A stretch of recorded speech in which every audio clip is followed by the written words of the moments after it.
The celebration of the belated Women's Day in Pallisa was dominated by concerns over the government's delay in compensating Teso communities that lost livestock during the 1986 war. Our people suffered. Their cattle was taken. Their cattle was stolen during those days, and government pledged to compensate these people. I am also calling upon government to create a budget for these people once and for all. Some of the animals were eaten by the soldiers. This place here was an army barracks, here where we are standing. So the army could eat some of the animals simply because they were doing the work to safeguard, to bring the security in this place.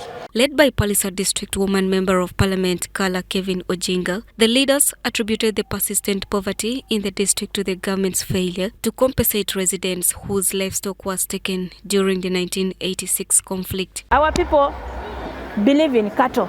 When a person sees his cows there, he's happy and contented.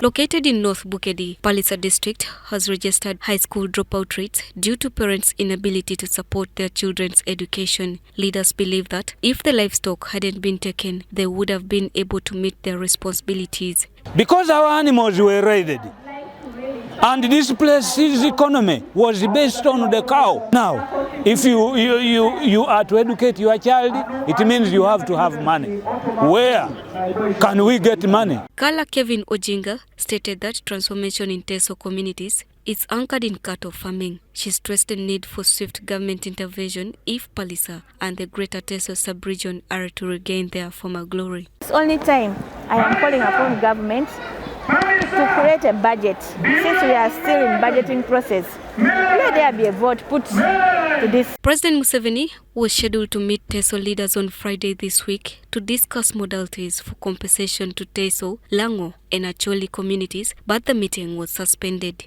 Richard Oseku, the chairperson of the Bukedi parliamentary group, confirmed that Parliament had appropriated funds for compensation and expressed hope that the issue would be amicably resolved. In the next financial year, we as Parliament have been able to appropriate 80 billion shillings, which is supposed to go towards the cattle compensation.